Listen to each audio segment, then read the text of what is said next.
right. So when I was in Las Vegas, I discovered that, okay, so back up. 2016, my aunt died. She passed away from AIDS. No, it was 2015, December 2015. Yeah. My aunt passed away from AIDS. And that was like very traumatizing because it was around Christmas and it was 3 days after I graduated from college. And then I was in that toxic relationship.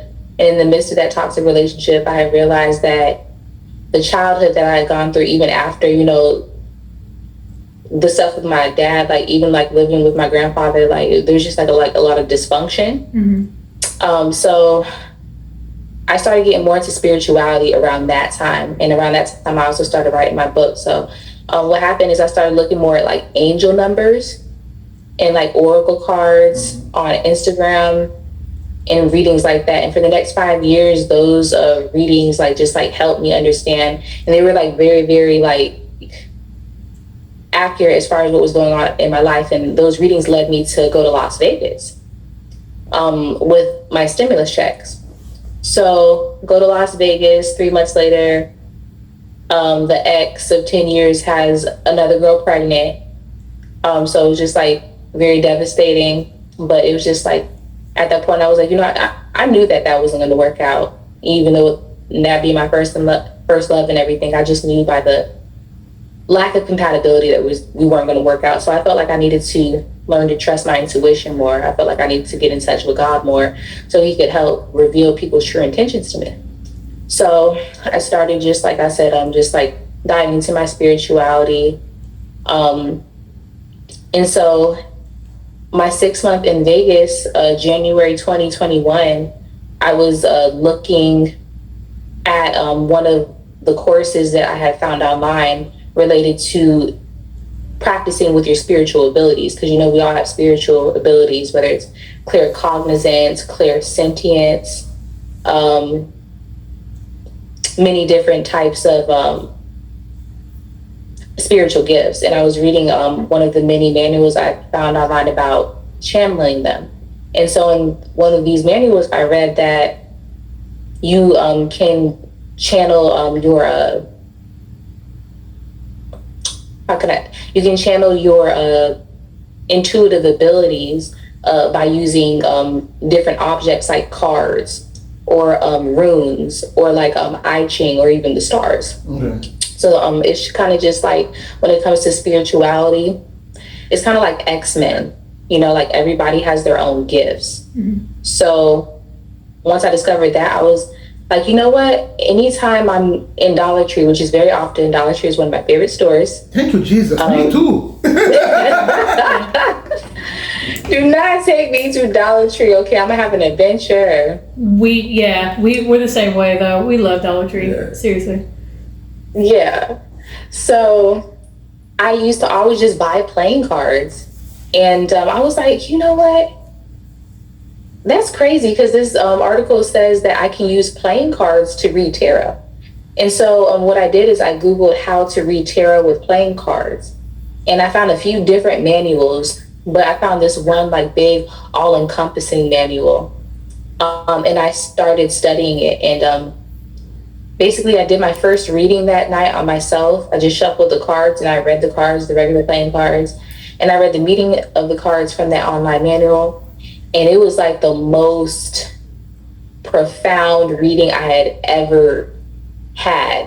Mm-hmm. And like I mentioned to you before, in the last episode we did together, I had a reading from a homeless man when I went through a domestic violence incident. And so when I did this reading, it was super duper crazy accurate. So at that point, I told myself I was going to dedicate that year to reading cards and learning to read the cards. And so what happened is when I was in Las Vegas, I was working as a server. So part of my journey for the past 5 years has been working as a waitress during the wintertime and doing my street performing during the summertime in the spring. So when I was in Las Vegas, that first summer I was serving, and then I left my serving job at Chili's and I started working at a solar panel sales company in February. And so when I was working at that desk job, I had the opportunity to kind of just sit and try to like study. And so my coworkers would see me studying the cards and they would come up and ask what I was doing. And they'd be like, oh, okay, can I get a reading? And then that would spread like wildfire. And pretty much everybody would want a reading from me. And the readings were just like super accurate once again. So that's how it started. I ended up going back to South Carolina 6 months later, summer 2022. Then I was like, so basically the past 5 years I've been living in hotels. Sometimes it's extended stay, but most times it's a regular hotel. And because of that, I get excellent rates on hotels. So if you guys need to travel again, y'all let me know because I'm pretty sure I can get y'all a great rate on a hotel. Nice. Yeah, we like to travel, so yeah, we'll keep that in mind. No, because I recently booked travel for one of my clients, and like she was like, "Oh, this price is amazing." So seriously, yeah.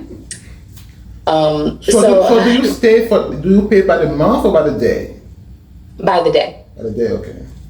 Right. So I always have the money to pay by the week, but it's just like when it comes to hotels, you never know what's going to happen, you know? So it's just like if I can pay by the week because I know I'm going to stay there, like, then that's cool. But most of the time I try to pay by the day. And then I pay by the day also because the price fluctuates throughout the day. Mm-hmm. So most times I can catch a good price at a certain time of day. Okay.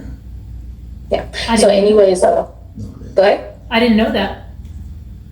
Oh, yeah. So the app I use is called Agoda. It's super awesome. I've been using it for 5 years. I'm a platinum member with them, and I'm telling you, I get super great rates. So you probably should start booking with them so you can start getting the same prices I get. Yeah.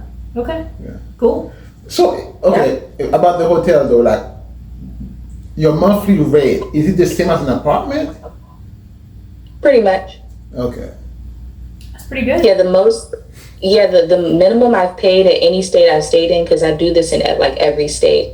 So when I say every state, I moved back to South Carolina. I was living in South Carolina. Then I moved to the DMV, so Waldorf, Maryland. And I was staying with a friend out there, but then I moved to Atlanta. That's when I started staying in hotels again. So it's been a different cycle of like staying with friends and staying with family short amounts of time, but mostly it's been hotels. Mm-hmm.